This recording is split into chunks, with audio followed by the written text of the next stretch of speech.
Boa noite, é muito bom ver o nosso grupo crescendo, né? E estando assíduo também, a gente se reencontrando mais um mês para o terceiro encontro do Tertúlia Pediátrica. Como nós conversamos no mês passado, um dos problemas que vem acontecendo muito significativo de saúde pública aqui em Cabo Frio é a sífilis congênita, e por conta disso a gente decidiu trazer para esse, né? Fica já o convite para a gente estar pensando nos próximos, de forma que os temas sejam sempre de interesse para todo mundo. Não tem nenhum conflito de interesse, o nosso encontro Tertúlia é simplesmente um grupo de estudos entre amigos, de diversas gerações da graduação, especialistas, outras áreas da saúde. Então, quem estiver vendo a gente também, que quiser aparecer em outros meses, é só se aproximar e vai ser muito bem-vindo.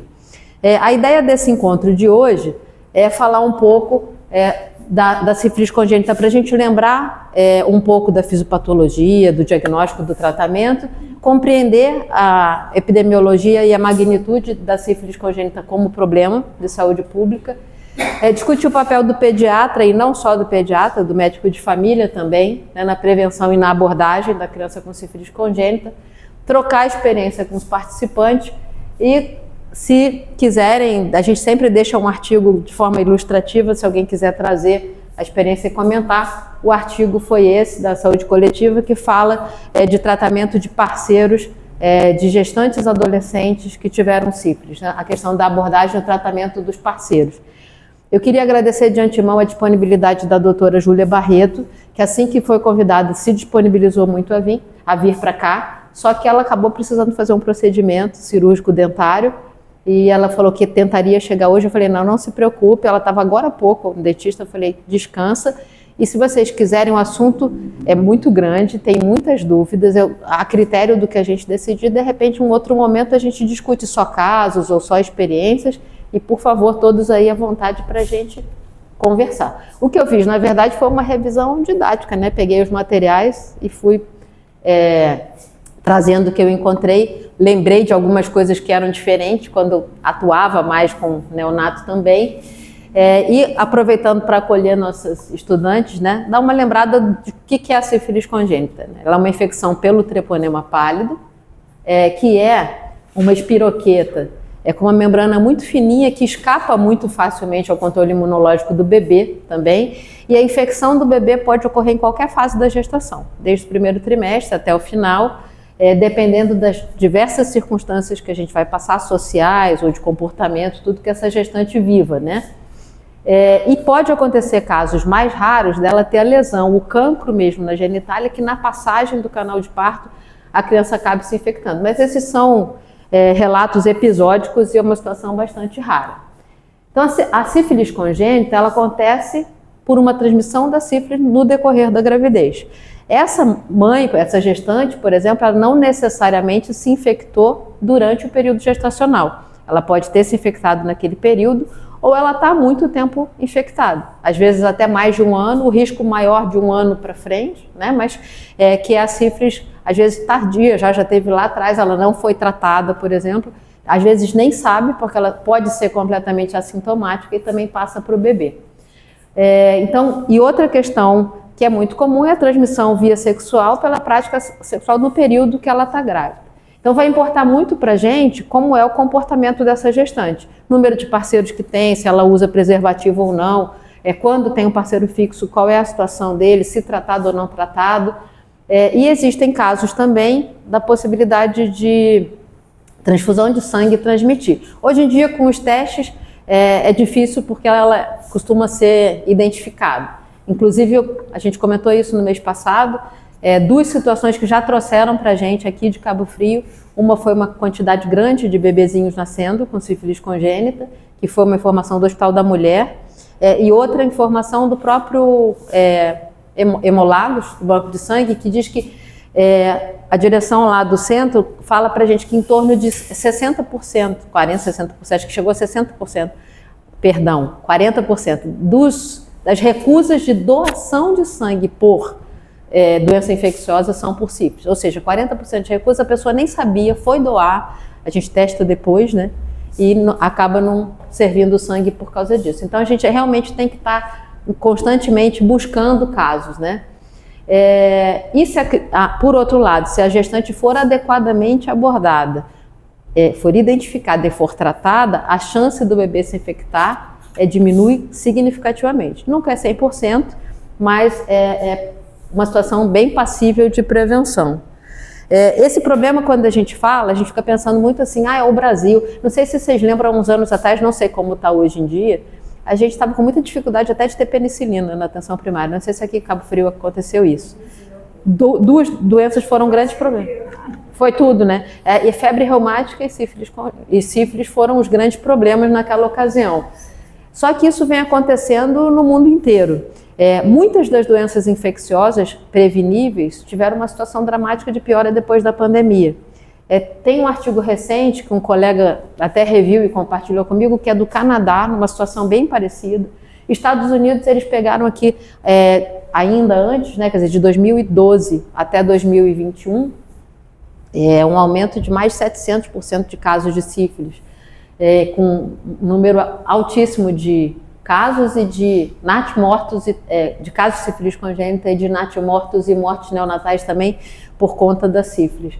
E também eles atribuem essa alta carga ao aumento também da população vulnerável, né? A quantidade de pessoas vulneráveis aí em condições socioeconômicas, indígenas, negros, mulheres, muitas vezes sem condição de tratamento adequado, acesso adequado à saúde. E eu não vou falar por enquanto aqui do Brasil, que elas depois vão trazer para a gente o que elas encontraram, mas assim, é só para dizer o quanto esse problema é mundial. Na gestação, a gente tem uma prática no pré-natal que o certo é a mulher ser testada com VDRL logo na primeira consulta, né, durante o primeiro trimestre, lá para o terceiro trimestre e também no dia do parto, no momento do parto. Porque essa infecção ela pode variar nesse período, então ela precisa ter pelo menos essas dosagens por recomendação do Ministério da Saúde. As principais causas de sífilis congênita, no entanto, são a gestante não diagnosticada ou não corretamente tratada durante a gravidez. Por isso a gente acaba sempre tendo que rever. E a questão da penicilina é isso, é a penicilina benzatina mesmo, né, que é a droga de escolha, e essa gestante precisa ser tratada, dependendo da situação, ela vai ser tratada com uma dose ou com 3 doses com intervalo de uma semana. E ela precisa ter começado esse tratamento no mínimo 30 dias antes do parto. Algumas vezes, se o neném nasce prematuro e tudo, também não é uma garantia que o bebê esteja tratado. Então aqui vem um ponto que talvez a gente possa interferir, que é uma lembrança, uma divulgação, uma campanha por essa detecção na atenção primária. E uma questão também desafiadora é que a maioria das situações dessas gestantes, às vezes elas são assintomáticas, né? Muitas vezes elas não têm queixa nenhuma e esse é o grande desafio. Aqui não está bom para ver, nem é objetivo a gente, porque eu falei, o tema é muito extenso, se a gente fosse esmiuçar muito, daria muito tempo de encontro, mas é o quadro do que é a sífilis, né? A gente pode ter a sífilis primária, que é mais próximo do momento da infecção, quando tem o cancro, por exemplo. A sífilis secundária, que tem outras manifestações, mas que o clássico que a gente guarda é o rash cutâneo, né? Que acontece um pouco depois. E a sífilis terciária, que hoje em dia a clínica é muito variada, né? Desde o tratamento a gente não tem muita clareza desses sintomas e do tempo, mas que vai poder ter complicação neurológica, cardiológica. E a gente tem a situação da sífilis latente, recente ou tardia, que é isso que eu falei, aquela latente, ela está infectada, mas não tem clínica e foi infectada há menos de 1 ano, ou a tardia quando tem mais tempo do que isso, com a gestante completamente assintomática. Então, só a situação clínica já é bastante difícil. Esse artigo, se vocês quiserem, depois a gente coloca também no grupo, é um artigo recente da New England, que é uma revisão, tá bem bacana e bem completa de tudo de sífilis. Ele vai desde a sífilis adquirida do adulto até falando da parte congênita. E aqui tem um exemplo, né, das lesões de cancro perto ali do colo do útero da gestante, do condiloma, a alopécia, já no paciente que também tem um pouco de rash, que seriam algumas manifestações primárias ou secundárias. Aqui elas estão somadas porque algumas vezes elas também se sobrepõem. Só para a gente lembrar desse diagnóstico diferencial, né? As lesões de pele, pode ter lesão de orofaringe também, pode ter o acometimento palmoplantar, aqui é mais de sífilis secundária mesmo, né? Manifestação oral e cutânea. E o diagnóstico da sífilis, a gente usa testes não treponêmicos e treponêmicos, né? Eu pensei da gente discutir o que a gente tem mais na prática. Se quiserem interromper, quiser trazer alguma informação diferente, isso para mim já começou a atualização, né? Porque quando eu chegava a atender NEL, a gente basicamente tinha VDRL e FTABS.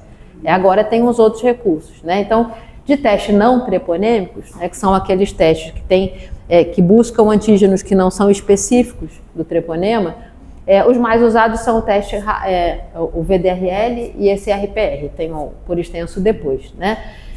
E dos testes treponêmicos, o FTABS e o teste rápido. Todas essas imagens, que a gente está falando de conteúdo, que vai falar de tratamento, tudo são do manual, que também a gente vai compartilhar, tudo bem, Guilherme? Que a gente também vai compartilhar, do Ministério da Saúde de 2022, que é prevenção das doenças sexualmente e abordagem, né, das doenças sexualmente transmissíveis. E do treponêmico, então, a gente tem o FTABS e o teste rápido. O que eu vi que foi interessante, que não tinha, né, quando eu vivia mais essas situações. Hoje a disponibilidade do teste rápido pelo Ministério da Saúde em muitos lugares. Ele fala que a vantagem é que você consegue o diagnóstico rápido. Então, a gente, por exemplo, que está com uma gestante, testou lá, você consegue ter o resultado em meia hora e já consideraria ela positiva e já vai partindo para as outras definições de tratamento. O teste treponêmico, a gente vai falar um pouquinho mais lá na frente, ele fica positivo mais cedo e ele permanece positivo mesmo depois. Então, a grande vantagem dos testes treponêmicos são o diagnóstico mais rápido, que oportuniza o tratamento imediato. Já o VDRL, né, que é o que a gente mais usa de teste não treponêmico, ele permite o diagnóstico, que não é tão específico, no entanto, ele serve como controle também de tratamento, tanto para a mãe quanto para o bebê. Lembrando que qualquer pessoa, né, e aqui a gente focando nas crianças principalmente, que a gente suspeite que possa ter sífilis congênita, vai ter que investigar o líquor também, e aí tem os achados do líquor que são esperados para caracterizar. Isso é fácil de achar. Esse gráfico eu achei interessante também de trazer, porque eu acho que na prática, o que é muito difícil, além das situações às vezes mudarem, né, o tipo de acurácia de um teste, uma coisa assim, é a gente ter sempre isso na cabeça e contextualizar. Então, esse gráfico ele mostra lá o FTABS positivo primeiro e mantendo, e o VDRL subindo depois da infecção e depois caindo. Aqui ele fala das fases, né, do cancro, da sífilis no início, após a sífilis primária, 1 ano após e 10 anos após.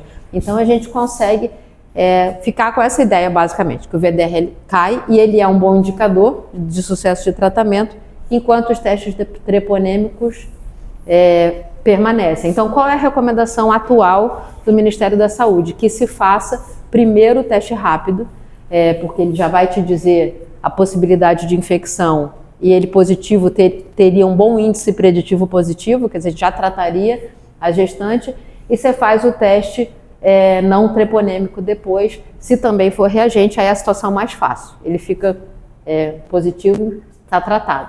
As outras combinações são bastante diversas, depois a gente deixa para compartilhar com quem tem experiência, vive isso na prática. Eu acho, até falei isso com a Júlia, eu falei, olha, esse encontro, ele depende de tanta coisa prática, que para mim sífilis é igual a tuberculose, assim, a gente que vivencia tem que colaborar com a prática, porque o assunto por si só, ele acaba sendo muito grande, e ele só na teoria não vai ter o objetivo que a gente quer no Tertúlia, que ele nos ajude a incorporar isso no nosso dia a dia prático. Então, assim, não é falar da teoria que está disponível para todo mundo, que está no manual. Aqui ele fala de várias combinações possíveis, quando o primeiro teste dá positivo, o outro dá negativo, quando um dá negativo, o outro positivo, que eu acho que não vem a caso, a gente está falando da adulta, fácil de consultar no manual.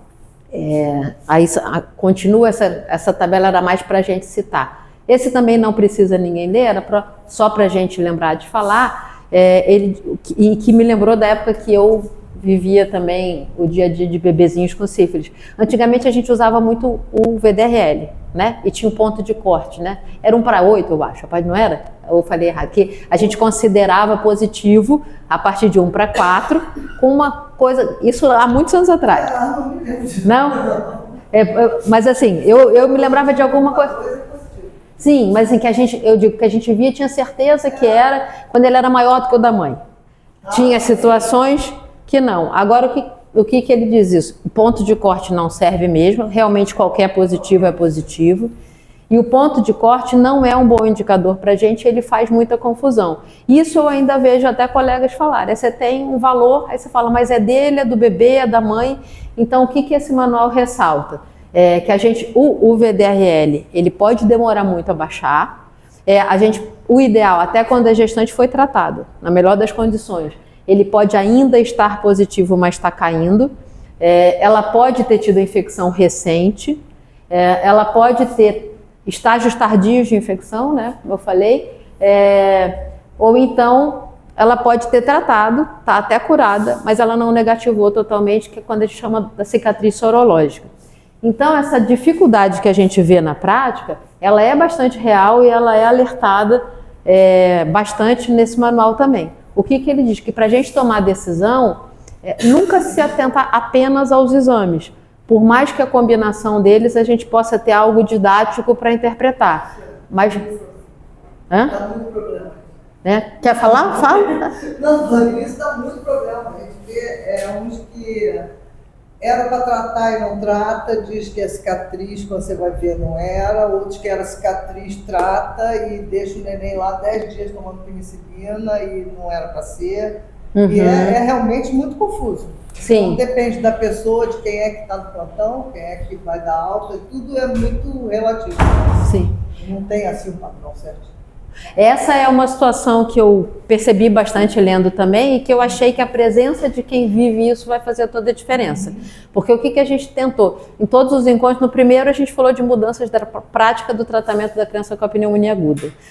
No segundo a gente lembrou até da mudança da vacina rotavírus, da epidemiologia da diarreia aguda, que não é mais rotavírus, né? O norovírus, por conta da epidemiologia que mudou depois da vacina. E aqui é outra situação, eu acho que a gente lendo fica mesmo com dúvida, e eu acho que as situações práticas, por isso eu acho que o Cifra de Congênita merece, aí se vocês puderem, já fica o convite, de trazer esses casinhos para a gente ver se melhora essa aplicação. Quem sabe uma oficina, a gente discutir em grupo, o que faria, né? Mas o que ele fala, geralmente quando você leva em consideração o contexto geral, porque eu acho que esse é o nosso, talvez na medicina inteira, uma coisa que me sensibiliza muito. Eu digo que a gente passa 6 anos estudando doença para ser profissional de saúde quando a faculdade acaba. E a gente precisa ter uma visão cada vez mais ampliada e mais crítica de cada paciente que a gente vê. Por mais que a gente conheça uma doença, um paciente é totalmente diferente do outro. Então, o que ele reforça nesse manual, eu achei bacana, é isso. Você tem que conhecer a história daquela gestante, que contexto epidemiológico ela vive, que condição que ela vive, quantos parceiros ela tem, se ela se previne ou não, qual é o entendimento, nível socioeconômico, cultural, etc. Isso tudo, junto com o resultado dos exames, depois você fazer o exame físico, a anamnese do quadro, o quadro que ela está apresentando no momento, e entender ela dentro do contexto que ela vive, que ajuda o valor preditivo da tomada de decisão, a gente está no caminho certo, né? Porque essas dúvidas são comuns. E aí ressalta a questão da sífilis recente, né? O tratamento à penicilina benzatina, quando ela realmente é recente, falam da possibilidade de fazer uma dose só, isso no caso do adulto infectado, né? Sendo alternativas, mas não recomendáveis a doxiciclina, mas que sempre recomendar a penicilina, não tem descrição de treponema resistente à penicilina, e ela é o melhor tratamento no mundo todo, isso não mudou. Quando você tem suspeita de ser sífilis um pouco mais tardia ou secundária, fazer pelo menos 3 doses, na verdade 2 ampolas, né, porque é 1.200.000 com 1.200.000 em cada glúteo, com intervalo de 1 semana no total de 3 doses. E aqui ele ressalta a questão dos 30 dias antes, que algumas vezes a gente não vai ter a pessoa com tratamento completo quando o bebezinho nascer. E quando tem neurosífilis, também a penicilina cristalina, né, para o tratamento. Aqui o intervalo eu já falei, que era essa questão do tempo. E uma coisa importante, por isso que eu coloquei para destacar, ele fala que na gestante a gente considera falha no esquema de tratamento quando esse intervalo ultrapassa 1 semana. Você começar do zero o tratamento. E quando não é gestante, é adulto em outras situações, essa margem passa para 14 dias. Mas assim, a gente como pediatra basicamente vai estar procurando saber se a mãe foi tratada ou não tratada adequadamente. Então, o que ele diz que a gente leva em consideração também na resposta do tratamento da gestante? Se ela foi tratada adequadamente, se ela foi avaliada quanto ao risco de reinfecção, né, com a possibilidade na história de ter novas infecções, e se ela teve uma resposta imunológica adequada, que o que espera é a queda a cada 3 meses ou 6 meses e caindo a titulação do VDRL. Quando passa mais de 6 meses ela continua com titulação positiva, você também está dentro de uma situação de risco maior de infecção. Agora, de qualquer maneira, até 12 meses deveria, ele fala assim, não, para a gente pensar aí na sífilis tardia também, né? Já foi? E o que a sífilis congênita pode trazer para o bebê? Como é que a gente, como pediatra, vivencia isso? Abortamento, né, natimorto, o bebê nascer morto, a prematuridade, que é bastante comum, se não me engano, em torno de 30%. Se eu falar bobagem, você me corrige, Denise, por favor, mas acho que eu vi em torno disso. E as manifestações congênitas precoces ou tardias, né? Lembrando que quanto mais cedo a infecção, mais a gente tem chances de ter malformações estruturais e mais tarde, mais chance da criança ser menos sintomática ou até assintomática. Então, no momento em que a gente recebeu o bebezinho, o que a gente vai tentar classificar? Se esse é só um bebê exposto, quer dizer, a mãe teve sífilis na gestação, foi tratada adequadamente, ele não tem indícios sugestivos de infecção naquele momento, ou então, se é um caso provável de sífilis, com a mãe não tratada ou tratada inadequadamente, ou se é um caso evidente, né, confirmado de sífilis, quando além dessa situação da suscetibilidade, a gente tem manifestações clínicas ou testes laboratoriais alterados que provam que ele tem sífilis congênita. Dentro das formas clínicas, a gente tem a manifestação mais precoce do bebezinho antes de 2 anos de idade e as manifestações mais tardias. Existe um rol de manifestações muito grande, uma gama mas eu trouxe as principais aqui, que são a hepatosplenomegalia, a icterícia, anemia, púrpura. Essa aqui, né, que até quando a gente está dando aula para quem é interno, vai fazer prova, né, a rinite sifilítica, ela é bem clássica, né, que é aquela rinorreia, inclusive com rinite podendo ser sanguinolenta, que é uma marca importante. As lesões cutâneas, a pseudoparalisia, lembrar, né, da pseudoparalisia de Parrot, que é quando geralmente é um bracinho, né, que está com o plexo braquial acometido e aí o bebê nasce com aquela paralisia. E também lesões cutâneas e ósseas, né, osteocondrite. Essas são algumas das manifestações mais comuns. Essas imagens também são do artigo da New England. Aí, outro dado importante quando a gente recolhe a história da gestante é de polidramia, né, e também de placentomegalia, que ele fala placenta ser grande, pelo risco do bebezinho ter hidropsia também como manifestação da sífilis. As alterações ósseas, como metafisite, por exemplo, e lesões cutâneas, que às vezes o neném nasce também. Essa aqui é um outro caso que ele mostra de manifestações na forma de pênfigo, né, com acometimento mais de pele, com descamação em mãozinha, em pé, com lesões aqui na região glútea, em face também, que seriam algumas manifestações precoces. Agora, o número de manifestações e os tipos de manifestações pode ser muito grande. Essa imagem está um pouquinho fora para a gente ver do foco, mas assim, tudo que a gente já falou, né? A hepatosplenomegalia, alterações de rache, alterações cranianas, pode ter convulsão, pode ter várias outras manifestações. Mas a gente lembrando sempre da rinorreia, do acometimento hepático, da metafisite, né? De quadro às vezes até pulmonar, aí eu não podia deixar de trazer né? Para puxar um pouco a sardinha para o meu lado. Mas é porque eu me lembrei quando eu estava preparando de uma situação, pneumonia alba mesmo, que é a pneumonia da sífilis. Ela pode ser uma pneumonia extremamente grave, né, com insuficiência respiratória, uma SARA, né, no bebezinho. Agora eu vivi algumas situações, uma vez eu acho até que eu encontrei na literatura de bebês acompanhando no ambulatório de pneumologia pediátrica que a mãe teve sífilis, que a gente nem notava nada no exame físico, nada grosseiro alterado, mas às vezes esse neném tinha taquipneia por muito tempo. Eu não sei se isso é uma manifestação, talvez também possível dentro de um espectro, mas eu vou te dizer que tranquilamente, pelo menos uns 3, eu já tive lá em Bom Sucesso mesmo no ambulatório, da gente investigar tudo que é causa e não ter explicação, imaginar que poderia ser isso e depois de um tempo o bebê começava a respirar dentro da frequência normal. Muitas dessas doenças difusas de pulmão do bebê têm espectros que a gente ainda não conhece, né? E a gente tende, às vezes, a encaixar nas que vão saindo de nome, né? Aquelas child, que é a doença intersticial do pulmonar do recém-nascido, que a gente chama de doença difusa no bebê, que não é só intertício pulmonar, que tem glicogenose pulmonar, tem várias outras, enfim, e que talvez a gente confunda nesse espectro. Não sei se é isso. A gente precisa estudar mais e, de repente, trazer essa informação assim que possível. Já nas crianças que não foram tratadas ou que têm forma tardia, as manifestações podem ser muito variadas e nem sempre reconhecidas. Dessa eu acho que é o mais clássico, que a gente também fica desde a época de graduação e tal, é dos dentes de Huntington, né, esses dentes serrilhados, e o nariz em cela. Mas também pode ter alterações ósseas, pode ter surdez neurosensorial, pode ter alteração cardíaca, várias manifestações neurológicas que a gente tem que estar lembrando dentro do contexto. Então, o diagnóstico na criança vai ser pelo histórico da mãe, clínico, a condição de tratamento que ela fez e como foi esse segmento durante a gestação. Lembrando que o cartão da gestante deve ter tudo isso escrito.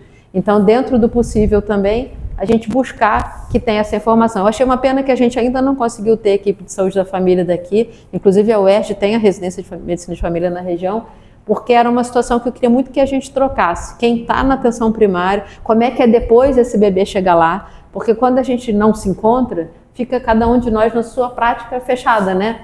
E aí, então, além da história da mãe, como está essa criança, se ela tem ou não algum tipo de sinal clínico, e os exames que ela vai fazer, a começar pelo teste não treponêmico, né, que a gente vai, quer dizer, aqui a gente pode ter o teste rápido e o teste não treponêmico, o VDRL, lembrando que a gente vai sempre estar tentando comparar com o título materno, porque o teste do bebê pode simplesmente representar anticorpo materno, e quando o bebê estiver infectado, algumas vezes ele está maior, se ele estiver maior, ele te ajuda a tomar decisão. E dentro do contexto clínico do bebê, os exames complementares vão depender da manifestação clínica da sífilis, né? Lembrando que se tem suspeita clínica, não esquecer da punção lombar do bebê por causa do risco de neurosífilis. Esse aqui é uma outra forma de apresentar esse gráfico, que também, tudo isso é do Manual do Ministério da Saúde, que a gente pode ter, então, um recém-nascido que não tem nada, a gente pode ter um recém-nascido que foi só exposto a sífilis, mas que não tem sinal nenhum. Esse aqui que ele diz, a mãe fez o diagnóstico durante o pré-natal, foi tratado adequadamente, né? E aí esse bebê vai ser acompanhado com todo um protocolo específico, e o recém-nascido com sífilis congênita, que vai ter seu tratamento de acordo com a forma que foi diagnosticada, se tem acometimento do sistema nervoso central ou não. Lembrando que esse mesmo exposto, ele vai receber penicilina, mas ele pode, por exemplo, receber uma dose de penicilina benzatina e de alta, enquanto esclarece o segmento. Já os outros com manifestação de clínica vão ser idealmente internados, tratados com penicilina cristalina, tendo a procaína como uma alternativa, mas nunca se tiver diagnóstico de neurosífilis. Aí vai ser sempre tratado internado. E é aqui que ele considera que a gente tem de indicadores que podem ser considerados um tratamento adequado da gestante. Quando ela recebeu a penicilina benzatina, quando esse tratamento foi até 30 dias antes do parto, quando ela finalizou esse tratamento antes do bebê nascer, o esquema terapêutico foi adequado para o estágio da infecção, porque de acordo com o estágio da sífilis clínica, isso, pode ser uma dose de penicilina benzatina, pode ser 3, então tem que fazer essas relações. E quando ela respeitou também o intervalo entre as doses, lembrando que na gestante, diferente do paciente adulto que não é caso de gestação, para elas o intervalo máximo é de 7 dias e para os outros pode ser 14. O tratamento do recém-nascido, reforçando o que a gente já falou, né? Então, idealmente, se tem alguma manifestação clínica e obrigatoriamente se tem de sistema nervoso central, a penicilina cristalina com o bebezinho internado durante 10 dias. A procaína, ela pode ser uma alternativa, porque ela vai ser intramuscular, mas que a gente deve tratar 10 dias também, poderia tratar com injeção ambulatorial, no entanto, só para aquela criança que não tem neurosífilis. E a penicilina em dose única benzatina, quando a gente está diante de uma criança simplesmente exposta, que a mãe foi adequadamente tratada. Lembra que a benzatina, ela mantém o nível sérico por muito mais tempo, e isso diminui muito o risco do bebê ter manifestação. Por que eles tratam mesmo assim? Porque mesmo a mãe que seguiu todo o tratamento, pode acontecer um risco do bebezinho estar com treponema nele e aí ter manifestação tardia depois. Então sempre a gente está tentando correr atrás de evitar as manifestações graves, em especial neurosífilis, né? Aqui ele repete a mesma coisa, né? Que só bota o esquema na forma de gráfico. E uma coisa importante, assim, da gente ver, elas vão apresentar, hoje a situação maior é essa, a gente ainda tem muito mais do que esperado gestante com sífilis, muito mais do que esperado bebezinho com sífilis, e quando se estuda por que isso acontece, as causas mais comuns são falta de testagem durante o pré-natal, então a gente ainda tem falência, ele é um indicador de qualidade de atenção primária e de assistência pré-natal. Quando esse diagnóstico é muito tardio, ou a mãe não conseguiu tratar, né, ou não foi tratada, né, ou o diagnóstico foi tardio e não conseguiu ser tratado completamente. A falta de testagem no parto também, então às vezes aquele esquema dos 3 testes pode falhar em alguma situação, embora eu acho que esse seja talvez o mais incorporado, né, assim, que já é meio padrão. E outro, a alta do bebê, sem sorologia materna conhecida também, né? Às vezes, o bebê está bem, vai embora, esqueci de ver o VDRL, a mãe foi embora. Também não acho que a nossa prática, pelo menos de SUS, as pessoas falham com isso, não. Acho que hoje em dia todo mundo vê direitinho, né? Não vou falar disso aqui, é só para vocês saberem, esse é o manual do Ministério da Saúde, que é de 2022, que fala da sífilis e outras condições, e ele tem essa prevenção combinada, que é bem interessante. Ele pega vários determinantes sociais de saúde, comportamentais e tal, e ele falam das estratégias de prevenir todas as ISTs ao mesmo tempo, que é a realidade, né? Assim, a gente não vive essas doenças separadas quando a gente está pegando o paciente recém-infectado. Aí tem orientações da pessoa pós-exposição recente, tem várias que vale a pena. Ele é um manual bastante grande, tem mais de 200 páginas, mas é só para saber de onde que a gente estava tirando esses dados. Aí o que ele diz que é o ideal para a gente, né? O bebê, aí agora o médico de família ou o pediatra. A gente receber o bebê que está saindo de lá, a Denise, para a gente atender no ambulatório. Lembrar de avaliar prontamente, né, toda criança exposta, fazer toda essa análise da clínica dela para tomar decisão, exigir revisar a sorologia materna, porque ela vai ser um indicador de sucesso ou não de tratamento, de ter ou não doença ativa nesse momento também. Garantir os exames adequados que a criança precisar e começar o tratamento quando indicado. Tem a rotina que a gente vai ver de VDL, até de estudo de líquor, e não esquecer de notificar. Eu acho que essa é uma outra questão. A sífilis é uma doença de notificação compulsória, e esses indicadores são os que ajudam a gente a saber a situação epidemiológica como está. O que eles sugerem no manual como o VDRL durante o acompanhamento do bebê, a gente precisa ter pelo menos 2 VDRLs negativos para a gente dizer que o bebê se livrou da infecção. E o ideal é que a gente teste no primeiro mês de vida, terceiro, sexto, 12º e 18º, a exceção se antes disso a gente conseguir pelo menos 2 negativos. A partir de 18 meses, por que a gente faz isso? Até vocês que estudaram imuno há pouco tempo. A transmissão do anticorpo materno, ele vai caindo no nível sérico do bebê. Dificilmente, a partir de 1 ano e meio, o bebê ainda tem anticorpo materno. A maioria das vezes, quando chega lá para os 9 meses, já está caindo. Então, é com uma margem de segurança já que se faz esse controle. Para HIV é parecido também, né? Quando a gente está lidando com teste sorológico, que a gente, depois que passa 18 meses, tem uma expectativa grande de estar negativo se o bebê não está doente. E o que ele espera é isso, além dessa dosagem, buscando a negatividade, a gente vai estar acompanhando a titulação. Ela deve cair até 3 meses e negativar idealmente até o 6º mês de acompanhamento. Quando ela persistir, ou se elevar, a gente tem que pensar na possibilidade de uma reinfecção, de uma infecção não controlada e tomar decisões caso a caso. E nesse risco de acometimentos neurológicos, esse bebê que foi exposto a sífilis ou teve sífilis congênita precisa também de avaliações semestrais auditivas, oftalmológica e neurológica para estar atento a qualquer manifestação que a gente possa ter.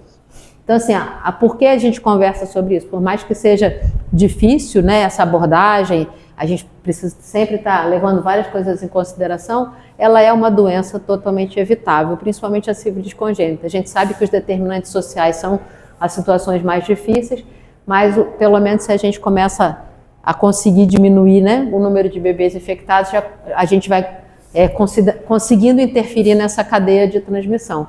A sífilis congênita é o que a gente chama de um evento sentinela na epidemiologia, é sinal que o controle da sífilis não está bom. E, infelizmente, é por isso que a gente está discutindo esse tema, né?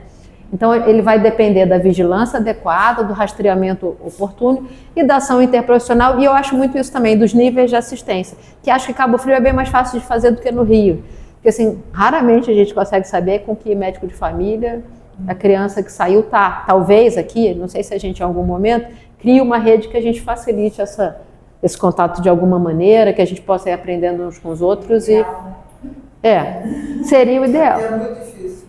Tem mais um distrito que é muito longe, sim, dificulta muito para elas. Às vezes o hospital sai de alta marcado para follow-up no hospital da criança, marca para mim e marca no posto depois, aí elas ficam, às vezes no mesmo dia, num dia depois do outro, mora lá longe, como é que vem? Isso é um problema. Muito confuso, gente. É bastante. Isso é um problema no Rio.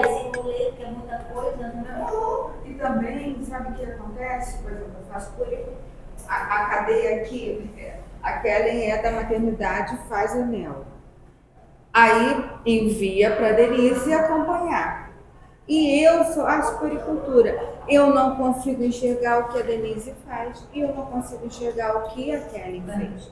Entendeu? Então eu já recebo uma criança que eu não consigo nem atuar, eu só vejo lá, sífilis congênita. Quem está acompanhando é fulana ou não? Está acompanhando, você foi tratada? E a gente não tem um prontuário único.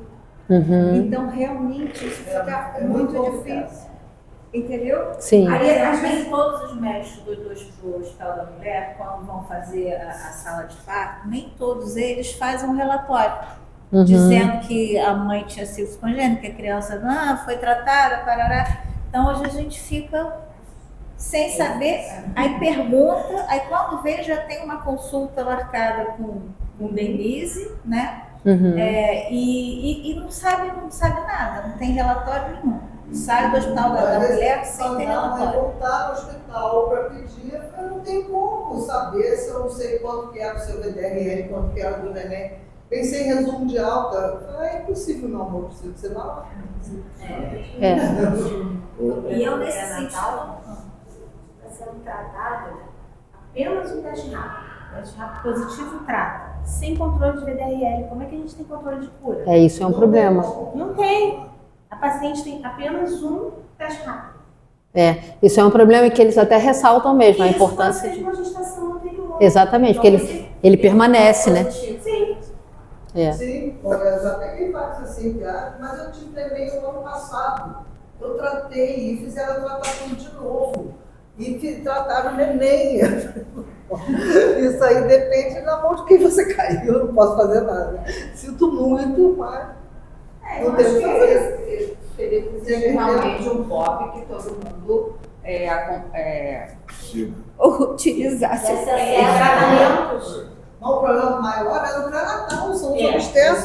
Tratamentos. Esse. Uma penicilina benzatina de 3 em 3 dias. Sim. O esquema da gestante era esse? São 7 milhões e 200. O que acontece, que eu vejo lá, faço revisão de recém-nascido, primeiro isso, que às vezes você vê os obstetras, cada um faz um esquema de tratamento, e alguns sem nenhuma lógica. Eu não sei como está falando isso para eles, mas tratamento sem nenhuma lógica.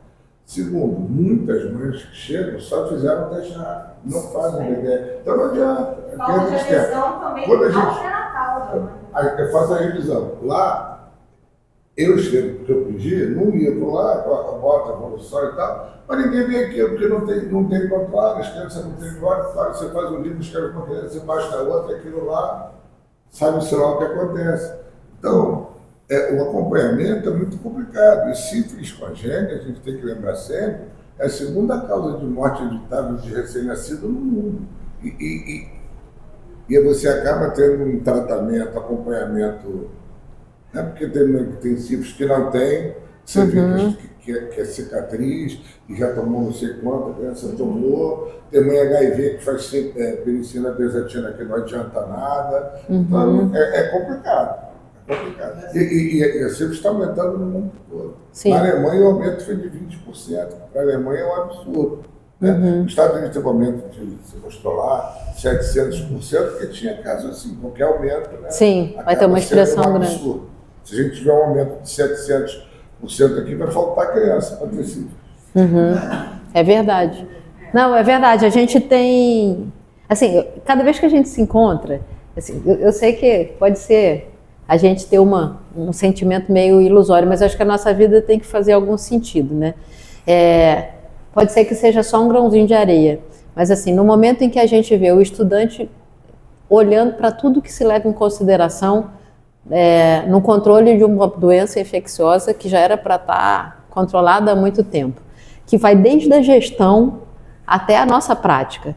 E a experiência que vocês têm, que eu falo, o que é rico para mim é a gente se encontrar. Não sei, a gente pode pensar conforme for amadurecendo, mas talvez, mesmo que a gente consiga afetar poucas pessoas, quem sabe a gente daqui a um tempo não pode propor algum curso no formato de oficina. Por exemplo, aqui vira todo mundo monitor, a gente oferece para as pessoas, cada um de nós vem com a sua experiência no que faz. A situação é bem parecida quando fala de tuberculose. Isso me chamou a atenção desde que eu vim para cá. A gente olha lá no DataSUS, nos dados do Ministério da Saúde, Cabo Frio tem 178, 174 diagnósticos de tuberculose no adulto no ano e tem notificado uma criança, 0, 2, não faz sentido, né? Então, assim, não sei se a gente consegue, mas acho que esse caminho, além deles nos dar o prazer de estar junto e nos atualizarmos, não sei se ele não pode abrir caminhos. E a paciente, né? Entender a importância, e aí vai no serviço médico de família também, de tratar. Porque elas às vezes não aderem ao tratamento. Eu tenho medo do bezetacil. Eu não quero fazer. Outra coisa, o critério de cura em relação ao marido, o parceiro agora, né, que mudou, né, no Ministério da Saúde, não se considera mais tratamento do parceiro. Sim. E aí ela chega e reinfecta. Exato. Reinfecta. A gente tem situações de casos no Hospital da Mulher que a mãe tratou os 4 filhos. Comprovada, ela reinfectou. Então, Eu não falo marido porque marido. o parceiro. Eu falo sempre, desculpa, não é certeza, pai é fé. Então, eu falo isso sempre. Então, o parceiro, se o parceiro não se trata, ele vai se ver que está certo. Ela vai continuar tendo relação. Né? Só o filho que acredita que a mãe não faz sexo. Não faz sexo, ela vai se contaminar de novo. E você sabe que nesse artigo que você mandou, Mas obrigatório tratar o marido? desde 2017. Não pode ser obrigado. Obriga ele. Eu não canso mais ver, depois que eu separei dele. Mas não pode ser obrigado a tratar o marido, porque ninguém é obrigado a tratar nada.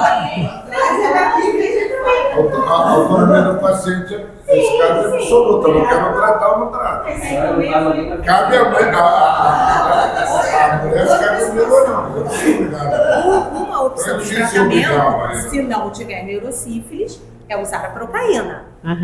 Dizer na prática, que a gente não consegue porque a mãe não vai Os todo 10 dias. dia. Ou não vai por questões financeiras, ou não vai porque não acha importante. Porque ela quer alta. Não vai. O que acontece lá para a maternidade lá da Universidade de Nova Iguaçu, o que a gente faz? A gente deixa a mãe e a gestante numa ala lá, porque elas ficam na teca no tratamento. Sim, por isso que a Porque gente senão não tem como. Isso. Mandar para casa não volta. Não. Não volta. As poucas experiências que a gente teve de tentar mandar para casa, isso há muitos anos atrás, tinha que fazer busca ativa. E outra coisa, neurocífilis é complicado também, porque a gente tem neurocífilis com redulico negativo, ainda mais. Vai manifestar. Por isso que eu sou a favor do bezetacil. Eu trago todos E agora no protocolo não faz mais, né? Sim. Tem, só Se não, se tiver... Antigamente era a primeira dose, né? Fazer o quê? Fazer o quê? Mas a bezatina não trata neurocífilis, não trata. Não vou dar neurocífilis. Sim, mas você pode... Porque antes a gente fazia assim, como Sim. ela falou. Fazia dose de bezetacil para fazer nível e continuava com E continuou a procaína. acompanhando pelo PDRL, mas agora não faz mais. Eu acho que tinha que fazer. Não é protocolo. Ah, custa nada. É Não problema. custa nada, não. Eu falo pra você. Negativo eu não faria, meu filho. Não, eu acho que só E assim, eu, Só tem que, o problema é fazer bezetacil no bebê, que às vezes é prematuro e tal, porque a gente é incompetente para fazer acompanhamento. É um absurdo. Não é porque dentro do que eu posso fazer é isso, mas é um absurdo a nossa falha, levar a criança a ser exposta a ter que fazer bezetacil sem indicação. Porque a gente Mas o que não... acontece, Carlinhos? Eu vejo lá muitas faltas. O Hospital da Mulher marca todas, né? E a gente bota todo mundo. Eu às vezes boto as novas aí, porque eu sei que a maioria vai faltar. As que vão são as preocupadas, as fofas, as que fazem tudo direitinho. Essas vão. Vem de caixa preta, vem do de a pé. Agora, as que tinham que vir mesmo não aparecem, simplesmente. Você nem sabe o que aconteceu com elas. Mas às vezes é isso. A pessoa que vem não é só porque ela é preocupada, porque ela pode ver. Tem gente que não vem porque pagar um ônibus é impossível. Sim, a gente tem que com entender certeza. que a miséria, que a distribuição de renda no Brasil é obscena, mas a gente fala nisso. É um absurdo. Então ele também não tem dinheiro para pegar o ônibus. A mãe o Uber nem pensar, né? Ela de ônibus ela não consegue. Não tem dinheiro. Se ela pegar o ônibus, ela não come, se é que ela come. Então é muito complicado. Se você transfere para a mãe a responsabilidade numa miséria dessa, esquece que não vai dar certo. Agora, a falha é nossa. Eu não estou dizendo que está errado fazer o bezetacil. O errado é o Estado fazer o Estado do lado certo, fazer um absurdo desse com os pacientes e depois, né, a gente, os pacientes, é que tem que sofrer por isso. Eu peguei, tem 15 dias lá no ambulatório, uma menina de 14 anos com um bebê no colo, a mãe, que é a avó da criança, ele foi prematuro, ele tem calcificações porque ele fez citomegalovírus, sífilis congênita e a mãe teve que fazer cesárea, 14 anos, magra, seca, 30 e poucos quilos, porque estava com uma infecção ativa de herpes. Aí entrou a avó, a mãe magérrima, com o bebê que ficou internado um tempão, lá em Bacaxá, Saquarema, e um menino de 8 anos, que a mãe provavelmente não tinha onde deixar, irmão da mãe, tio da criança, era avó, tio, mãe. E aí, uma confusão, e a mãe, a menina de 14 anos, batendo direto com a avó, e assim, um bando de papel, sem informação, uma loucura. Eu disse assim, gente, o que é isso? É o caos, baixou o caos aqui. E aí, 14 anos. E eu sou muito paciente, eu sou um doce. Menina, no final de 40 minutos, o garoto, ele andou o posto inteiro, ele arranjou uma bola e ele chutava a bola. No final, eu já estava assim, meu Deus do céu. Aí eu assim, mãe, para mãe não a mãe da criança. Eu perguntei, você foi tratada? Fui tratada. Quantas vezes? E, não sei, a avó também não sabia. Aí assim, você está namorando o pai da criança? Não, não estou. Ele tratou? Não sei. Não sei também. A gente se pergunta, não sabe o nome do... Aí eu disse assim... Mas é direito, não estou deixando. Aí eu falei assim, mãe... Como é que você vai perguntar assim? Aí eu falei assim, vó, você me desculpa, eu vou falar uma coisa que não cabe a mim falar não, mas é porque eu poderia ser vó também. Então, é o seguinte, você foi muito irresponsável de orientar a sua filha adolescente, porque aí eu virei para ela e disse assim, bastaria uma coisa para você não ficar grávida, não ter sífilis, não ter herpes. Camisinha foi o que eu falei para ela. Você tinha que ter orientado a sua filha, porque se você quer transar com 13 anos, não é meu problema. Mas se você deixou, se você permitiu isso, sem camisinha que é o problema. A gente veio de uma geração em que em 80 e poucos estava se descobrindo a AIDS. Então a gente teve uma lavagem cerebral nossa nossa, que a gente já estava num período de sexualmente ativo, a gente usava. Então, hoje, a geração da minha filha, eu acho que eles não usam mais camisinha. Foi uma coisa que foi abandonada. Hoje os Lá picos... no posto de saúde tem um dispenser de camisinha. Tá abandonado. Eu acho que tá vencido. Eu vou até olhar. Eu vou olhar. Tá vencido. Então, aí eu disse assim, me desculpa. Aí eu falei assim, outra coisa, aí eu entrei na parte social que eu fico muito impactada com essas gestações em adolescentes. E aí eu disse assim, outra coisa, você, vó, você não tem autonomia, você não dá limite para o seu filho de 8 anos que está aqui tentando e bordando, eu tive que chamar assim, a tia tem que conversar com a sua irmã. Você, por favor, fique quieto. E a própria mãe da criança que brigava com a mãe, por quê? E respondia, eu disse, aqui você não vai responder sua mãe assim. Entendeu? Aí eu saí tão desgastada daquela situação. Era que foi uma coisa tão... né? Era menino. Ainda bem, né? Senão era de se dizer, até daqui a 14 anos. Não, mas ele tem calcificação periventricular. Eu não sei se esse menino vai vingar. Sim. Vai vingar, porque eu disse assim, isso aqui é o caos.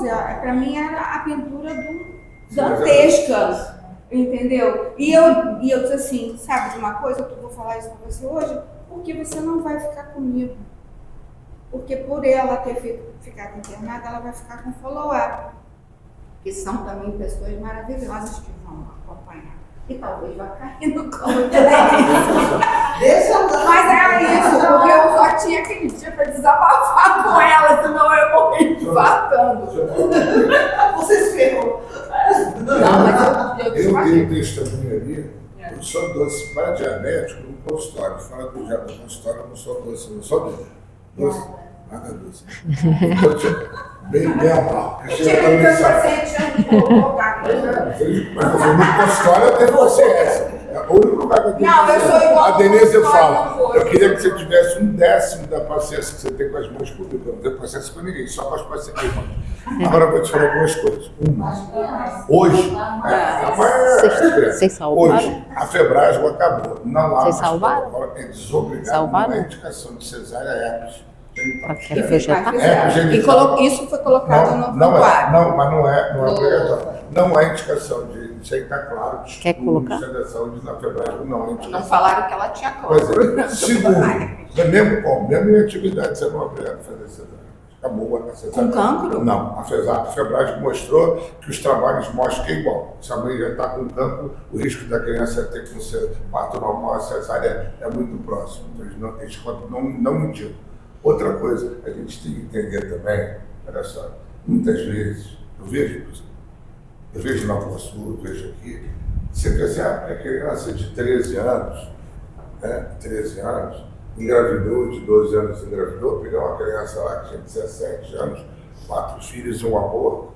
Agora a gente tem que entender que muito dessas crianças, pais e mães, tem uma perspectiva de vida de 18 no movimento, então eles vão pesar com 17, eu vou morrer mesmo. A gente tem que entender também a realidade. Essa mudança, se não mudar socialmente, não vai mudar, você não muda com tratamento. A gente fica enxugando o gelo, não vai mudar tratamento. Isso é bem A complexo. gente espera que... A gente Era esse eu não sou pediatra, mas assim, eu acabo pela Denise vendo muita coisa. E aí, uma das coisas que aí não foi pela Denise, não, foi, acho que a seguida UERJ, ela estava falando que o empoderamento do adolescente na comunidade é ela engravida, porque ela não é Então, ninguém. E ela engravida. Vocês querem colocar aqui? Vem. Ela engravida para ela se empoderar. E ela engravida do pior sujeito lá. Não. Vocês querem colocar como? Do adolescente na Tem um comunidade. pendrive que eu deixei ali, né? Eu acho que uma É o uniforme é empoderamento. pendrive. Se tiver como Qual salvar, já entra aqui. o Eu empoderamento deixei aí, não foi? da adolescente mulher? É virar Tava em cima da mulher, mesa. adolescente Deixa eu ver isso aqui. empoderada. Então não adianta a gente ficar julgando Vira a mãe, harém, o a harém, é criança. harém, tá? Porque, assim, mas harém, em em todos os níveis sociais tem.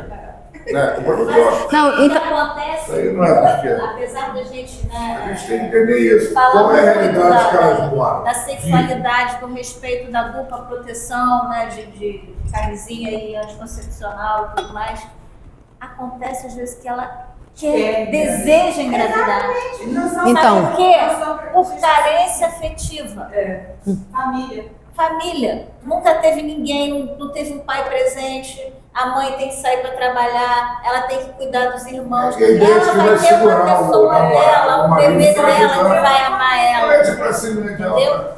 Engravida quando não quer separar, mas vai ter também de 12 anos, 13 anos, faça isso. tem uma questão, estou pedindo para elas prepararem para mostrar para a gente a epidemia, mas assim, uma questão também que já vivenciei. Primeiro é isso, a gente tem uma desigualdade social, uma complexidade, que a sociedade tem diferenças abissais de um nível socioeconômico para outro. E aí, novamente, assim, é como acontece com a tuberculose, eu acho que essa é uma questão. Agora, eu também mudei muito a minha visão da gravidez de adolescente quando eu fiz um projeto de extensão. Eu dei aula muitos anos na Unigran Rio, em Caxias. Eu tinha um projeto de extensão no Hospital Infantil de Caxias, que era de puericultura multiprofissional, comigo, com uma enfermeira, com uma dentista, com uma nutricionista. A gente tinha um calendário com nossos alunos, era num sábado. Mais de 70% das nossas mães eram adolescentes. E era isso que a Denise falou. Eu nunca tive, assim, esperei tanta beleza de maternagem como a gente vivenciou naquele ambulatório, que a gente já tende a achar que adolescente não vai saber cuidar. Duas mensagens que eu fiquei muito naquele período. Uma foi isso que a Denise acabou de falar, né, o quanto quando elas são acolhidas e são orientadas, dá sim para mudar, porque assim, às vezes falta. E outra coisa é essa do empoderamento. A frequência de meninas sexualmente abusadas também era enorme. E o que acontece? Quase sempre a mãe tem... Lá em Caxias, inclusive a distribuição da Bolsa Família era no Hospital Infantil de Caxias. Então eu via, dia de distribuir Bolsa Família, às vezes até a diretora do hospital na época comentava comigo, lá eu vou ver se eu consigo alguém para trabalhar comigo e tal. As pessoas não queriam, porque quanto mais filho tem, mais uma Bolsa Família ganha. E aquilo às vezes era o que importava. Só que o que acontecia? A mãe tem 10, tem 8... A menina que está mais velha começa a cuidar dos irmãos, que são jovens, para a mãe poder sair para trabalhar. Muitas vezes ela é abusada por padrastos, por irmãos mais velhos, por primos que moram no mesmo terreno, né, mesmo convivem como família. Então, assim, que a escolha por engravidar, na maioria das vezes, era intencional para mudar de posição social na comunidade. Elas falavam, eu agora não sou mais a mãe do meu irmão, eu sou mãe dos meus filhos. E isso mudava socialmente como ela era tratada. E tem essa questão também, dependendo de com quem se relacionasse, porque se ela se relaciona com alguém que manda na comunidade, ainda tem essa questão. Então, assim, é muito complexo mesmo. Agora... A tarefa é hercúlea, né? Saúde, educação, assistência social, tudo. Sim, não dá pra gente fazer nada só. Mas exceções é mulheres são respeitadas. Uhum. Mas quer colocar? Elas vão trazer um pouquinho para a gente ver, porque aí qual é a ideia? Pode colocar lá o pendrive ver. A gente, além de reconhecer o desafio desse problema todo, a gente vem falando da possibilidade de fazer iniciação científica. Acabei de propor uma possível iniciação científica aqui. Da gente pesquisar sífilis congênita e tuberculose pediátrica em Cabo Frio, para ver mesmo se a gente nadando contra a maré, a gente colabora. E aí todas essas ideias enriquecem, né, para ver o tamanho do desafio. Deixa eu passar aqui a bola.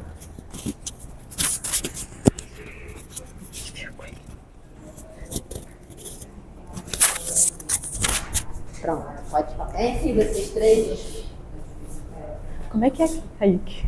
Eu abro aqui um documento. Abri, Tá onde, Edivânia? Tá no pendrive. Aham. Tá. Esqueci essa aqui.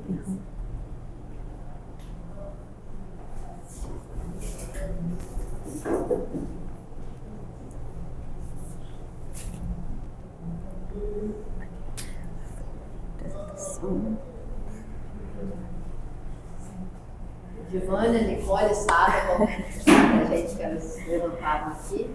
Ei, boa noite. A gente vai falar bem brevemente mesmo, né? A gente só tentou trazer alguns dados da sífilis, tanto sífilis gestacional quanto a sífilis congênita, né? Porque o artigo menciona ambas, né?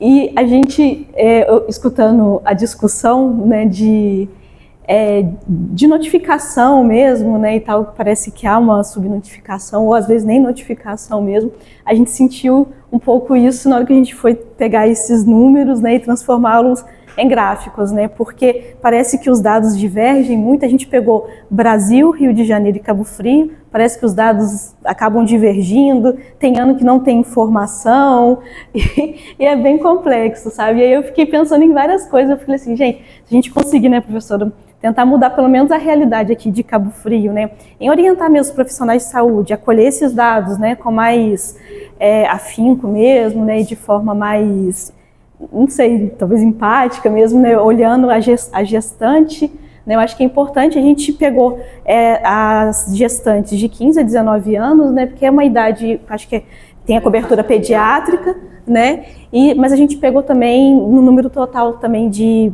gestantes com sífilis e bebês já com a sífilis, né. Aí aqui, esses gráficos eles mostram, são quantidades alarmantes, assim, eu acho que são números significativos, né? Você olha assim, parece que é só, por exemplo, em 2023, parece que é só 7 mil, mas eu particularmente eu achei bastante. E eu também tentei entender por que de 2022 para 2023 tem essa queda, assim, abrupta. A gente não entendeu, mas a gente vai tentar investigar também, porque não sei se foi pós-pandemia, o que houve. Algumas vezes isso é da época, da última data dos dados daquele ano. Nem sempre, porque essa contagem epidemiológica nem sempre acompanha o período exato em que aconteceu. Então pode ainda ter caso que não está registrado aqui.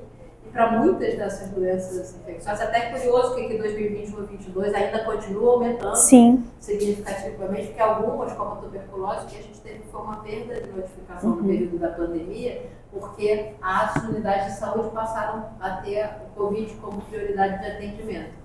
Então, às vezes até um paciente passífera era difícil você conseguir acesso nesse período. Então, mas é interessante que a gente levante questionamento mesmo, que a gente conversou.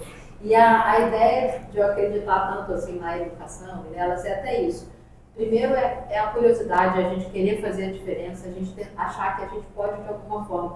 Outra coisa, o estudante circula por todos os níveis. Elas já estão indo à atenção primária, estão tendo aula de medicina de família. Então, assim, talvez se a gente tendo essa experiência que vocês estão trazendo aqui, e elas circulando por esses ambientes, podem ter um poder aí transformador.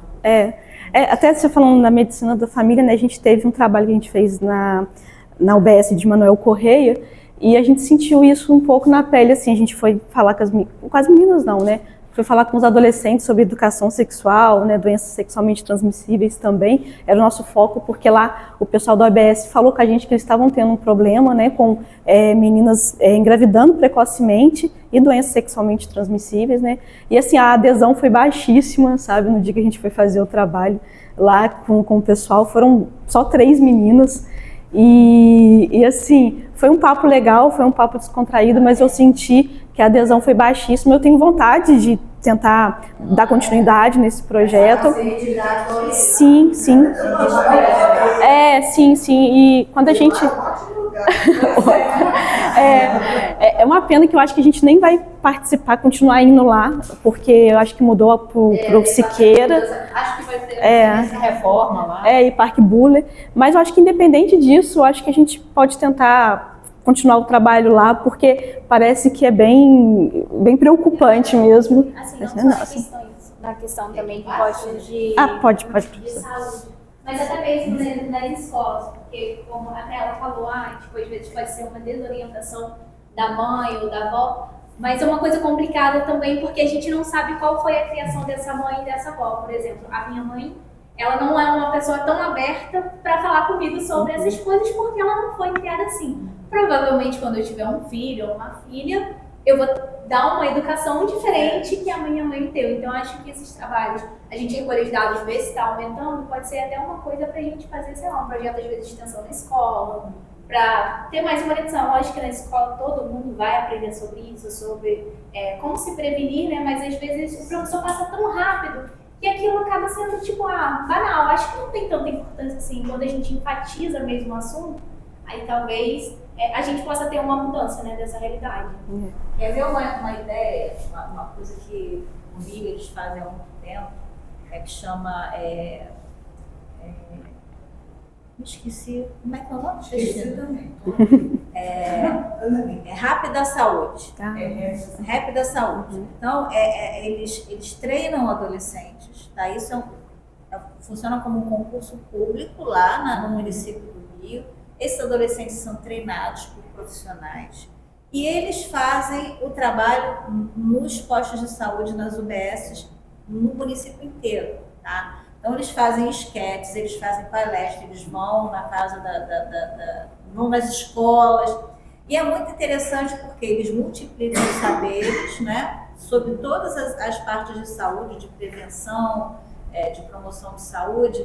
E isso dado pelo adolescente tem uma receptividade, um aprendizado muito grande, muito maior.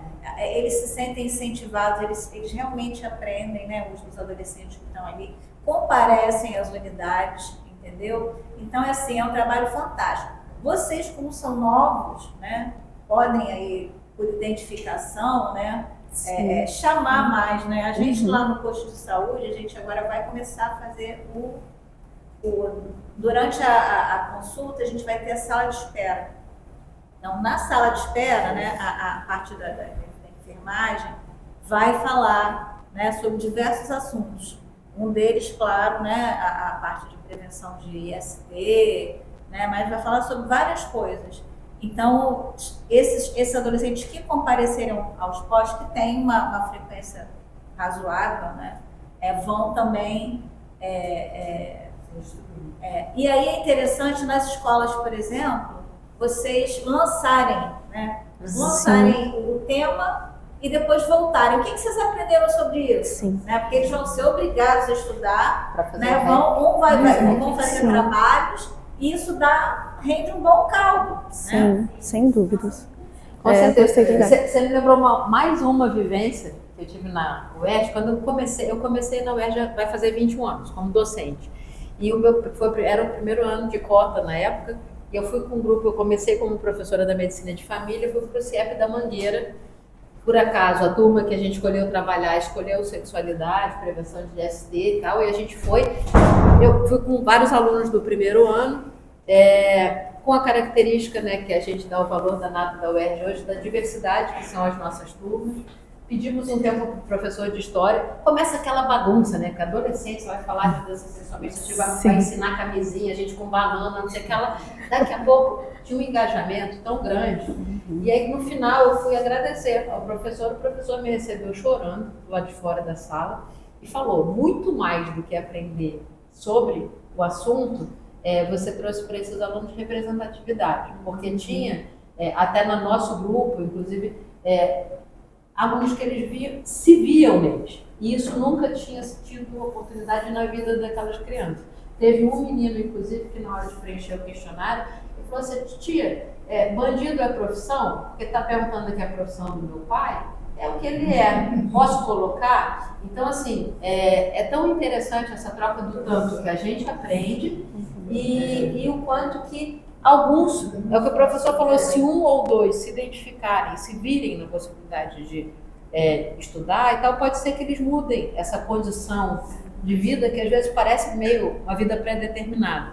E hoje a gente vem vivendo isso aqui em Cabo Frio, né? Inclusive com pedidos. A gente está começando agora um trabalho com o professor Pedro Paulo, que é professor da Escola dos Quilombos e tudo, e que a gente está, e mais um grupo grande, que a gente vai tentar, principalmente no segundo distrito, divulgar o UERJ. A gente está com vagas de ciências ambientais e geografia sobrando aqui e com pessoas fora da universidade, né?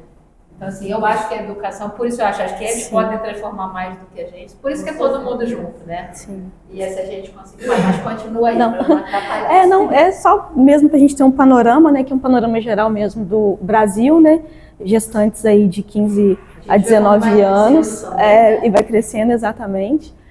Aqui é Rio de Janeiro, também, são números significativos também. E tudo aqui a gente pegou no DataSUS e são casos confirmados, né, e notificados. E aqui, Cabo Frio, né, que também, eu acho que são números significativos também. Dá uma queda aqui também, mas eu acredito também, a gente confrontando alguns dados, que eu acho que são casos que não foram notificados também, né. E a diferença que tem aqui também, que eu estava até falando para elas, a gente está vendo junto agora, é que o indicador é um número populacional, né? Vocês acham que é caso por 1.000 habitantes? Sim, sim. 10.000 habitantes. Então, assim, existe a relação, não é o N absoluto, que você está com o número de notificações. Sim. Quando a gente pega a relação, o indicador mesmo da sífilis congênita, o Rio de Janeiro, pelo que eu me lembro, está mais ou menos alinhado com o Brasil, Cabo Frio maior do que o nível nacional. Então, assim, aliás, Rio de Janeiro está entre os destaques e Cabo Frio está maior do que o nacional. Então, a gente tem muito trabalho para fazer, talvez nessas coisas que podem parecer simples, mas que se modificarem, tem 47 casos, sei lá, se a gente conseguir evitar metade. Não foi bem.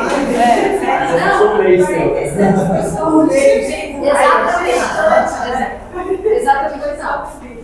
Essa é a ideia que a gente está. Por que surgiu a ideia até da pesquisa da sífilis logo no começo? Foi com a enfermeira Silvana, lá do Hospital da Mulher. No ano passado eu fui com um grupo da turma, fazendo uma atividade, eu dei aula de disciplina de emergência, e era uma atividade onde elas foram ensinar puérperas, e depois o pessoal da Ginebra também pediu, a desengasgarem bebezinho. Então era uma simulação, treinamento com elas. E aí a enfermeira Silvana veio falar comigo, ela falou, ainda bem que a UERJ está chegando, vocês vão fazer pesquisa com a gente, porque eu estou recolhendo os dados das crianças, tem muita sífilis aqui, eu estou muito preocupada. Eu fiquei tão sensibilizada com aquilo, conta essa história para todo mundo, não sei nem se ela sabe disso, e foi o que motivou a gente começar a movimentar. E o outro foi essa conversa no banco de sangue, quando eu fui doar sangue agora em janeiro, o doutor Antônio falou comigo também, falou, 40% das recusas de sangue doado são por sífilis, quando se refere a doença infecciosa. Então, assim, a gente entende que estando aqui, a universidade chegando, essas são coisas que a gente consegue fazer sem muito recurso financeiro, que infelizmente é o que nos falta também. Então, assim, pelo menos a gente vai ver se consegue, junto, caminhar de alguma maneira.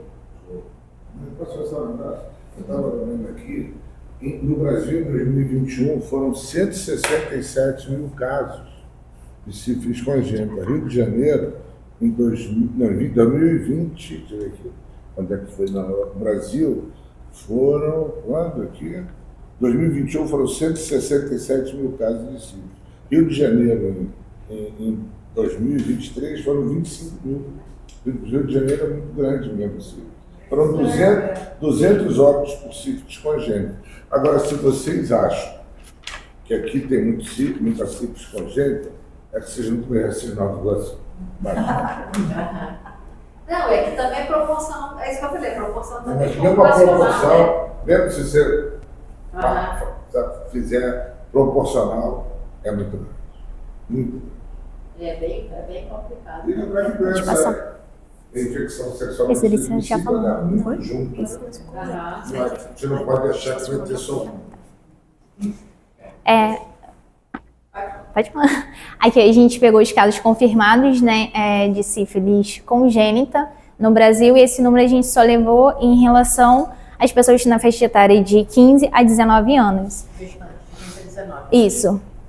E aí a gente percebe que em 2018 foi onde teve um aumento, um número mais expressivo, né, que foi de 6.313. São anos que a gente espera bem subir notificação também. E aqui teve uma reduzida, né? Aí a gente não sabe o porquê também, se realmente foi porque diminuiu esses casos ou porque se não foram notificados. A gente vê que tem muita falha de notificação também. E aí, assim, por isso a gente deixou como exemplo, juntando esses dados e juntando a novidade do manual em relação ao parceiro, é que a gente deixou aquele artigo como ilustrativo assim, para a gente pensar. Você conseguiu ver, Denise? Viu? Quer comentar que a Denise é médica de adolescente?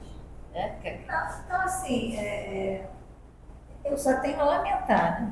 Porque a situação de você não ter obrigatoriedade de tratar o parceiro, eu não sei qual é a ideia do Ministério da Saúde quando ele coloca isso na A não obrigação de tratar o parceiro é simples, a autonomia do paciente. Eu só trato se eu quiser.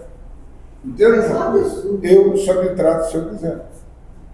Pois é. Então, agora Mas existe uma existe obrigatoriedade para a mãe? Já tinha visto algumas aulas. Não trata hipertensão, não trata diabetes. É qual o nome dela, Denise? Isso é autonomia, cada um faz o que quer. Mas você não passa para os outros. Sim, mas você passa. Você passa para os outros, mas você não pode obrigar. Não, você não pode obrigar, mas acontece que eu acho, na minha opinião, que teria que ser oferecido ao parceiro. Essa é a recomendação, na verdade. A recomendação tem uma carta oferecido, mas não posso achar. O que eu entendi, até com todas essas questões, movimentos de gênero, questões sociais e tal, ele até cita isso no manual, a questão da relação, quando você está falando de gestante com sífilis e o pai, provavelmente homem, né, para fazer sentido ali, você está o tempo todo interpretando a situação com cis-heteronormatividade.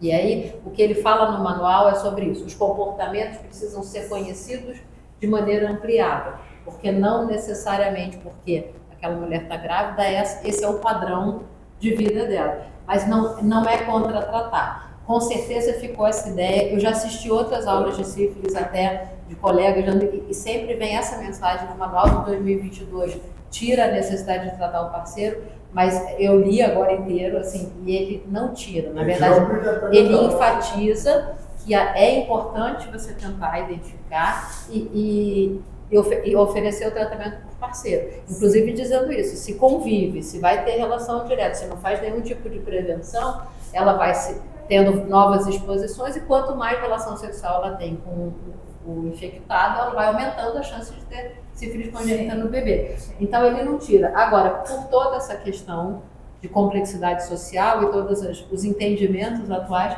é que ele tira isso como padrão, porque eu falo que era uma interpretação de uma única vertente social. Você chega, tem gente que acredita que a Terra... Eu ia falar isso. Aquele no hospital ele fez exame e deu negativo. Então ele se recusa. Então ele não faz aquele. E nem tem relação, né? E nem tem relação, né? Ela sabe disso desde o meu primeiro filho. Eu amo os dois. Agora, pai é fé. Ela é mãe, eu sou pai porque eu acredito. Pai é fé. Eu sou pai porque eu acredito. Como é que eu vou saber? Acho que tem mais 3. Tem esse. Brincadeira, claro que ela sabe que é brincadeira, eu não falei. Tá gravado, tá? Desculpa, eu não me toquei. Mas você sabe. O Tertúlio também vai dar para fazer casos de família. Assim. Esse daqui que a gente pegou foram os números de casos de sífilis congênita também, mas sem o recorte da idade e no Rio de Janeiro. Então aqui eu coloquei também o total, que foi de 12 milhões, mais do que 12 milhões, né? E aí os outros mantém meio que um padrão. Se bem que não é bem um padrão, né? Porque a gente falar de 1 milhão para 1 milhão e 500 é diferente de a gente falar 1 milhão, né? Mas... A maioria entre 1 milhão e 2. Sim. De 2015 e 2025. Esse daqui é o total desses, no caso de 2015 até 2024, e tem o total de 12 milhões. Em quase todo mundo a gente descreve isso daqui no início aí da década de 20, parecia que as crianças estavam controlando, de repente começa tudo a subir de novo. Aqui é de Cabo Frio, também considerando o total sem recorte da idade, sífilis congênita. Esqueceram de notificar? 18 e 19 não, mas a gente não achou nada. É absurdo essa notificação. A gente não achou nada. Mas aqui a gente tem Absurdo. aí a gente 2024, quem está aqui passava de 20 20 mil. Então, de 2023 para 2024, tipo, quadruplicou, assim. Subnotificação é muito grande no Brasil. Eu acho que eu li em algum lugar, quando estava vendo isso também, que o início agora de 2025 também já está enorme, né? Então, a gente sabe que a notificação é bem complicada. A nossa ideia, inclusive já foi falado em reunião com a equipe da vigilância, era começar a estudar, talvez fazer a nossa pesquisa e a tentativa de identificação epidemiológica pela vigilância, mas o problema vai ser enorme, a gente não sabe o que vai fazer não. Tem que conhecer para ver em que a gente consegue ter oportunidade, né? Esse trabalho tem que ser um estudo transversal. Como é que você vai fazer se você não acredita nos dados? Por isso que também é importante vocês estarem aqui, porque a gente não vai ter uma noção do Rio de Janeiro e nem do Brasil, mas pelo menos de Cabo Frio, vocês que estão ativamente, diretamente no hospital, conseguem dar uma noção melhor pra gente isso. Poxa, tá legal ou não tá? Vocês também, não sei se vocês podem notificar, podem, né? Ou não? Então, vocês não fazem, né? Então a gente já sabe que, poxa, tem um número maior do que realmente está sendo notificadas, né?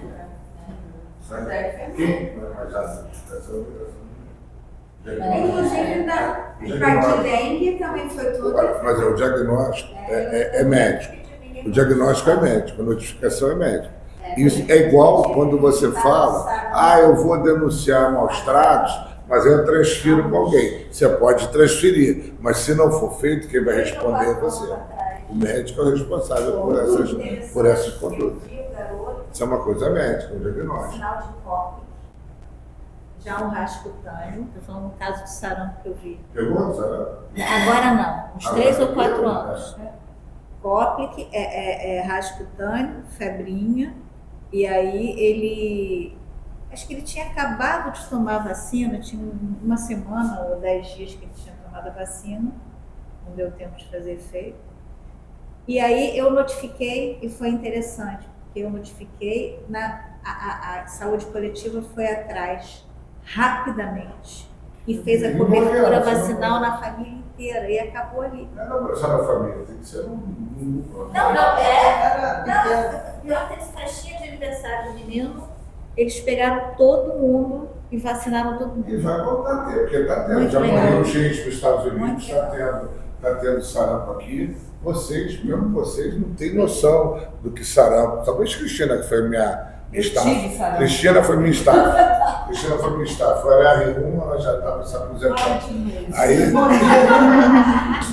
Eu vou falar uma coisa que não é brincadeira. Eu brinco muito para ser sério. Eu tive uma enfermaria que, acreditem vocês ou não, informalmente, era uma enfermaria com 20 leitos, era uma enfermaria de saramluz, só internava a criança com sarampo e qualquer luz ao mesmo tempo. E vivia cheia. A gente chamava de saramluz. E era um hospital de doenças infecciosas e vivia lotado. Então, o sarampo vai voltar. As pessoas param de vacinar. Isso aí não tem vácuo biológico na natureza. Deixar o vírus, ele vem. Ele está aí. Ele tem que viver, né? Ele tem que fazer o que ele tem que fazer.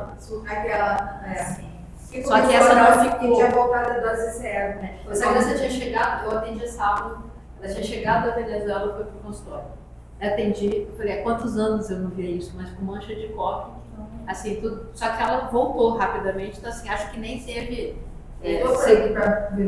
Sim, porque estava chegando de viagem. Foi meio assim, bate e volta, chegou, estava com sintoma, alguém ligou e cachorro consulta, viu? Na época do surto da Venezuela, há poucos anos atrás. Eu conversei com um médico que acredita piamente que a China coloca chip na gente toda vez. Médico. Não vou dizer nome, porque, né? Mas que a China, as vacinas chinesas, colocam o chip na gente. Usam a vacina para introduzir chip e controlar a gente. É difícil, né? Esse você já Eu falei, até eu tenho que estar mais fechado. Esse Mas que ele faz deixa, fala que é de 15 a 19 anos. Acho que eles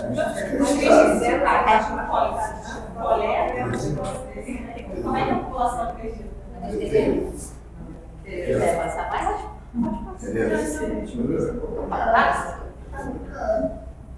Eu falo sempre, discutir política não vai discutir aqui, mas vacina, pelo amor de Deus, a gente tem que discutir vacina hoje, é complicado.